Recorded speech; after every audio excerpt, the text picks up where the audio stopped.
네, 17일 앞으로 다가온 대선판 좀 더 자세하게 짚어보겠습니다. 아는 기자 정치부 조용민 기자입니다. 자, 조 기자, 네. 일단 오늘 공개된 여론조사들을 통해서 지금 대선 판도를 좀 훑어볼까요? 네, 말씀하신 것처럼 오늘 모두 3개의 여론조사가 추가로 공개됐습니다. 리얼미터 여론조사에서 윤석열 국민의힘 후보가 42.9%로 38.7%를 기록한 이재명 민주당 후보를 4.2%포인트 차로 앞선다는 결과가 나왔습니다. 나머지 조사들도 같이 정리가 돼 있죠. 역시 윤 후보가 이 후보를 모두 오차 범위 밖에서 앞서는 것으로 나타났습니다. 이 여론조사가 추이도 굉장히 중요하겠죠. 네. 대체적으로 보면 윤 후보가 미세하게 상승했고 반면 이 후보는 하락하는 모양새로 결국 두 사람의 격차가 더 벌어지는 모양새로 나타나고 있습니다. 네, 민주당으로서는 격차가 벌어지는 게 뭐 당연한 얘기지만 반갑지 않을 텐데요. 네, 민주당은 지금 상황에 대해서 일단 이번 주부터 상황이 좀 달라질 거다 이렇게 전망하는 모습입니다. 예. 우상호 총괄 선대본부장은요 오늘 기자들을 만나서 이번 주말을 거치고 다음 주 초반이 되면 두 후보의 지지율이 초경합 상태로 갈 것이다 이렇게 말했습니다. 상황이 달라질 거라 보는 이유가 아무래도 중요하겠죠. 예. 취재를 좀 해봤는데 크게 두 가지 이유를 얘기하는 것 같습니다. 그중 하나가 앞서 보셨던 야권 단일화입니다. 오늘 안철수 국민의당 후보가 단일화 제안 철회 선언을 하지 않았습니까? 예.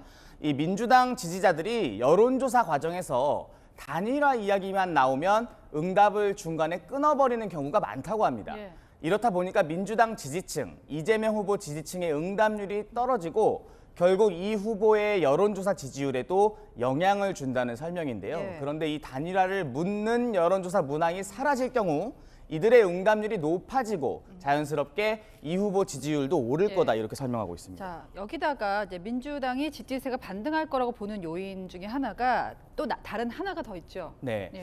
이 다른 하나가 바로 이 샤이 이재명입니다. 샤이 이재명, 예. 우리가 보통 이 샤이 표심이라는 게 본인이 지지는 하지만 그 지지 의사를 분명하게 밝히는 걸 좀 꺼려하는 유권자를 가리키는 말이거든요. 일단 이 샤이 표심이 존재한다는 근거는 이런 겁니다. 예. 제가 오늘 나온 여론조사를 좀 예로 들어 설명해 볼 텐데요. 이 문재인 대통령의 국정 수행 능력에 긍정적인 답변을 한 비율이 42.4%, 반면 이 후보를 지지하는 비율이 38.7%로 상대적으로 낮습니다. 네. 저 두 비율 사이에 차이가 있죠. 이 민주당의 설명에 따르면 이 지지율의 차이가 바로 샤이 이재명 지지층이라는 겁니다. 네. 문재인 대통령을 지지하는데 이재명 후보를 찍기는 좀 주저하게 돼. 노무현 전 대통령은 좋은데 이재명 후보는 좀 주저하게 된다. 이 표심을 자극해서 끌어오면 네. 판이 달라질 수 있다는 겁니다.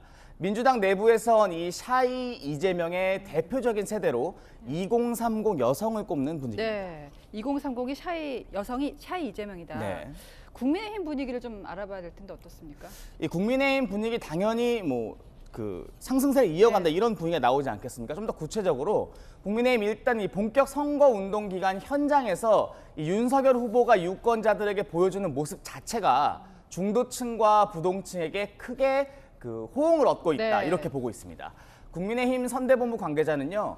유세 현장에서 보이는 후보의 이 어퍼컷 세리머니나 지지를 호소하는 여러 모습들에 대해서 재미있다, 신선하다, 혹은 친근감 간다 이런 반응들이 많이 들어온다고 합니다. 다음 주 역시 유세전이 계속되는 상황이죠.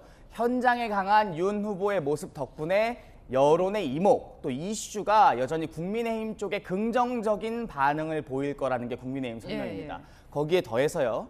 이 후보의 부인 김혜경 여사와 관련한 법인카드 의혹, 네. 또 이른바 옆집 논란 등에 대해서 민주당이 확실한 답을 못하고 있다며 이 역시 유리한 득점 포인트가 될 것이다 이렇게 보는 분위기입니다. 아까 샤이 이재명 논리대로라면 이제 정권 교체 여론하고 또 네. 차이가 있잖아요. 네. 지지율하고 거기에도 또 샤이 윤석열 표다 이렇게 해석할 수도 있을 것 그렇죠. 같습니다.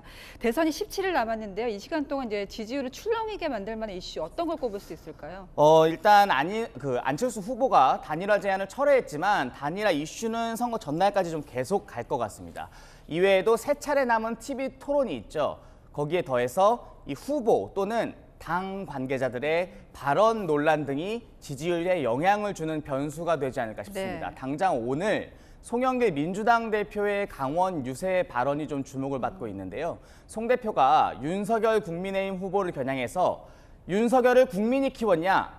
문재인 대통령이 키웠다고 말했습니다. 네. 그러면서 저는 문재인 대통령이 잘못했다고 본다. 저렇게 배은망덕한 놈을 잘 못 알아보고 검찰총장을 시키면 되겠냐, 이렇게 목소리를 높였습니다. 어떤 파장일지는 좀 지켜봐야 될 것 같습니다. 네. 자, 지금까지 아는 기자였습니다.